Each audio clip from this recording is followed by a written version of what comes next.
साथियों नमस्कार। मैं हरिभाऊ पाथोड़े एएनएस हिंदी चैनल में आप सभी का स्वागत करता हूं।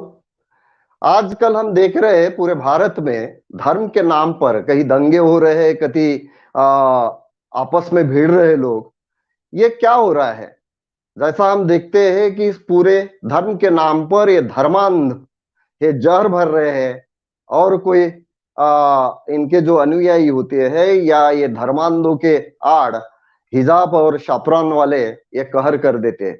सही में ये क्या है, ये आज के वीडियो में हम देख लेंगे। ये देखने के पहले हमें अगर धर्म की बात करना है तो धर्म की परिभाषा समझना होगा। सभी धर्म ये कहते हैं कि धर्म का मतलब ही होता है कि धारण करने वाला। संस्कृत में बोला जाता है धार्यति इति धर्म। और तो हिंदू धर्म के अनुसार लोगों के सुखों की सिद्धि हेतु सार्वजनिक पवित्र गुणों को या कर्मों का धारण करना, सेवन करना ही धर्म है। इसका मतलब धारणा करना, इसका मतलब होता है सहारा देना, रक्षा करना। इतना बहुत ही अच्छा परिभाषा ये धर्म की सभी विद्वानों ने की है। साथियों, धर्म का महत्व भी बहुत ही ज्यादा है अपने जीवन में। मनुष्य में जीवन के महत्व को स्पष्ट करता है धर्म। इतना ही नहीं, पवित्र भावनाओं को पैदा करता है धर्म। इतना ही नहीं, समाजवादी या समाज विरोधी जो कार्य होते हैं उसके प्रति घृणा भी निर्माण करता है धर्म। और व्यक्ति के व्यक्तित्व का विकास भी करता है धर्म। इसका मतलब धर्म अपने जीवन में बहुत ही महत्वपूर्ण है। फिर भी ऐसा क्या होता है धर्म के नाम पर? क्यों दंगे होते हैं? इसके पीछे है धर्मांध। कोई भी धर्म को हो, ये धर्मांध यानी क्या होता है? ये धर्मांध, ये धर्मांधता जो है ये एक मन की अवस्था है। मन की अवस्था जिसमें व्यक्ति हठपूर्वक, युक्तिपूर्वक, असहनशीलता से दिखाते हुए अन्य धर्म के व्यक्तियों को नापसंद करता है। इतना ही नहीं, धर्मांध व्यक्ति अंधे की तरह अनुकरण करने का भाव रखता है, अपने धर्म को ही श्रेष्ठ समझता है। धर्मांध व्यक्ति ये बहुत ही रूढ़िवादी होता है। ये धर्मांध व्यक्ति सांप्रदायिक भी होता है। इसलिए भारतवर्ष में कहीं ना कहीं आपको ये धर्म के नाम पर दंगा फिसाद मिलता है। पहले कभी कभी गुजरात होता है, तो कभी उत्तर प्रदेश होता है, तो अभी अभी तो कर्नाटक में भी हुआ है। आपको सभी को पता है कर्नाटक में स्कूल और कॉलेज 8-10 दिन बंद रहे। क्यों बंद रहे? जहां शिक्षा का काम होता है वहां एक जूनियर कॉलेज में कुछ लड़कियां हिजाब पहन कर गई। हिजाब यानी आपको पता होगा, इस मुस्लिम धर्म में बताया जाता है कि अपना चेहरा ढकने के लिए जो वस्त्र लेते हैं उसको हिजाब कहते हैं। ये हिजाब पहन कर गई तो स्कूल के प्रशासन ने मना कर दिया कि हमें ड्रेस कोड लागू है, यहाँ स्कूल का ड्रेस कोड आप पहन के आइए, हिजाब नहीं पहनना चाहिए।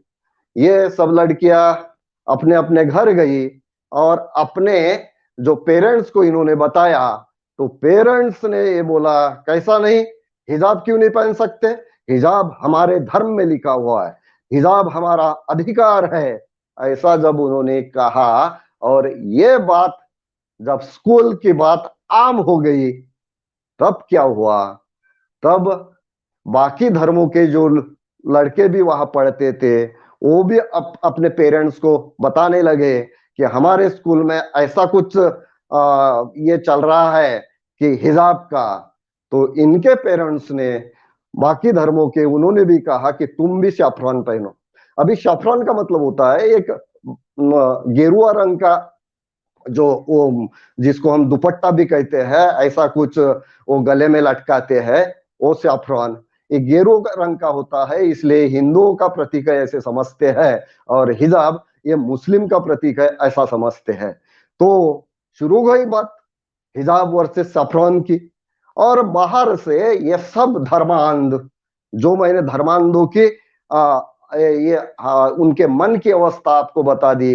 ये सब धर्मांधों ने हठपूर्वक अपने बच्चों में पढ़ाई अलग रह गई और हिजाब और शाफरान में ऐसा वाद हुआ कि लोग, कोई अल्लाह अकबर का नारा देता था तो दूसरा गुट जय श्री राम का नारा देता था, और इतना पूरा ये कर्नाटक में छा गया।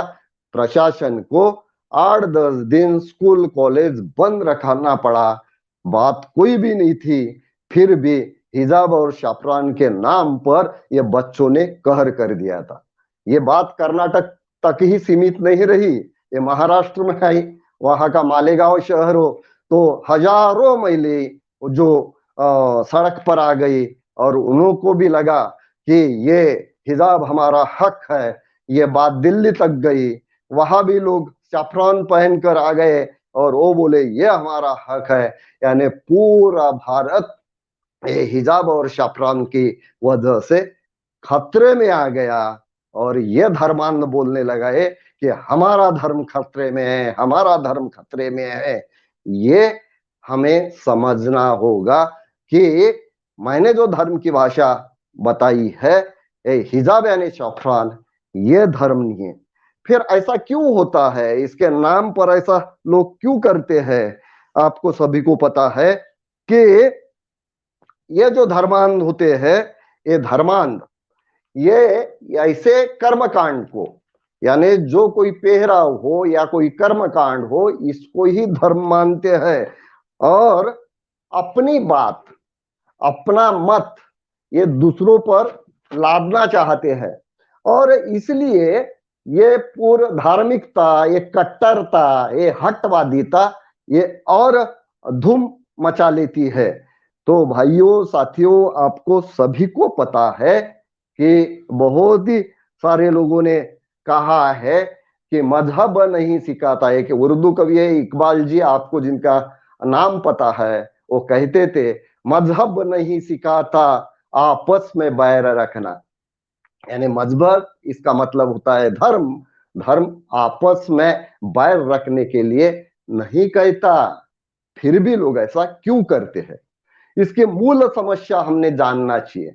ये मूल समस्या है इसके पीछे का अंधविश्वास, जो 40 सालों से हम काम कर रहे हैं कि जब तक ये समाज से, भारतवर्ष से अंधविश्वास दूर नहीं होगा, लोग ये कट्टरता से, धर्मांधो जो है इसके पीछे ये नहीं जाएंगे। ये मूल कारण जो है इसका, वो समझ लेना ज्यादा इसलिए जरूरी है कि इसके साथ साथ एक और भी कारण है, वो भारत के राजनेता। क्योंकि भारत के राजनेता सत्ता पाने के लिए एक वोट बैंक की राजनीति करते हैं। वही अलग अलग गुटों को और संप्रदाय में लड़ाते हैं और ये एक में एक के विरुद्ध में भड़काते हैं, और ये भड़काने के बाद ये दोनों को भी समझाते हैं और अपने वोट बैंक सत्ता पाने के लिए मजबूत करते हैं। लोग धर्म पे नाम पर लड़े या कुछ लड़े, इनको कोई फर्क नहीं पड़ता। इसलिए ये समस्या का अगर सॉल्यूशन निकालना है तो इसमें एक ही सॉल्यूशन है, तर्कवादी सोच। अगर हम अपनी जनता को, अपने लोगों को, हम युवा लोगों को, छात्राओं को अगर तर्कवादी बनाए तो उनको समझ में आएगा, वो सोचेंगे कि हम धर्म का पालन करते हैं, इसका मतलब ये कोई हिजाब और सैफ्रॉन धर्म नहीं है। धर्म में जो अच्छी बातें बताती है, बता गई है, उसका पालन करो, उसको धर्म कहते हैं। ऐसा अगर तर्कशील सोच इनकी अगर बनाए तो ये समस्या का हल हो सकता है। इतना ही नहीं, आपस में इन्होंने भाईचारा रखना चाहिए और कोई भी समस्या अगर निर्माण हो गई तो समझौते की मनोवृत्ति भी होनी चाहिए। ये इस समस्या का हल है। और ये समस्या का हल मैं ही बता रहा हूं ऐसा नहीं, आप सभी को पता है। गांधी जी का एक लोकप्रिय भजन, गांधी जी कहते थे कि ईश्वर अल्लाह तेरो नाम, सबको सन्मति दे भगवान। क्योंकि गांधी जी को भी ये पता है कि धर्म का प्रमुख काम है कि सुख चैन से रहना, समाज की प्रगति करना, ये उद्देश्य है। इसलिए वो बोलते थे कि अगर ये धर्म को अगर आगे बढ़ाना है, लोगों को आगे बढ़ाना है, तो हम ये सबको इनको ये सम्मति देना चाहिए, यानी इनको अच्छी बुद्धि आना चाहिए। इसलिए ईश्वर अल्लाह तेरो नाम, सबको सम्मति दे भगवान, ऐसे गांधी जी भी कहते थे। इतना ही नहीं, सब संतों का भी अगर आप अभ्यास किए तो संतों ने भी राम रहीम हो या कन्हैया करीम हो, ये एक ही है, सब वही है। यानी आप जो मानते हैं, अगर आपके धर्म भी अगर अलग अलग होंगे, क्या भगवान भी अलग अलग आप इसकी उपासना करते होंगे, लेकिन सब ये एक ही उद्देश्य तैयार हो गए, ऐसा गांधी जी का, संतों का कहना था। इतना ही नहीं, हमारे राष्ट्र संत तुगड़ू जी महाराज की बात मैं करूंगा, बहुत अच्छे ढंग से वो लोगों को समझाते थे। तो वो अपने भजन में कहते थे कि सबके लिए खुला है मंदिर ये हमारा, यानी हमारा जो मंदिर है या उपासना का जो स्थल है, ये सबके लिए खुला होना चाहिए। उसमें आगे कहते हैं, आओ कोई भी धर्मी, आओ कोई भी पंथी, अगर किसी भी धर्म का हो, किसी भी पंथ का हो, तो उसको उपासना करने का, प्रार्थना करने का अधिकार है। सब मिलकर सबने ये करना चाहिए, ताकि धर्म के नाम पर दंगा फसाद नहीं करना चाहिए। इसलिए साथियों, मैं इतना ही कहूंगा, धर्म इतना खूबसूरत है। धर्म में ये धर्मांधों ने जो कुछ जहर भर रहे हैं, ये जहर से ये जहर पहचानो, इससे आप सावधान रहो। और एक ही अपना मनुष्य जीवन का मकसद होना चाहिए, जियो और जीने दो, और ये हम सभी को सुखी करो, इसका ही ये मकसद होना चाहिए। और इसके पीछे हम अगर तर्कवादी सोच बनाए, तो शायद मुझे ऐसा लगता है कि हम धर्म के नाम पर कोई न कोई इसके बाद दंगा फसाद नहीं होगा।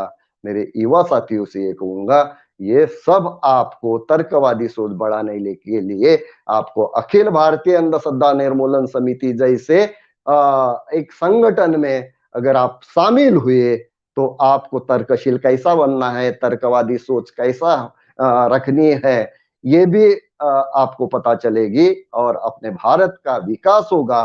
धर्म के नाम पर कोई भी झगड़ा नहीं होगा।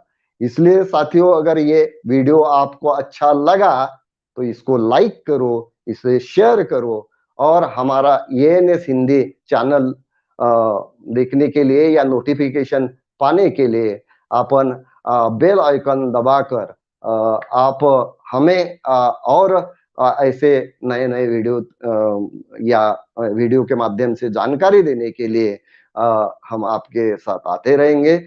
धन्यवाद।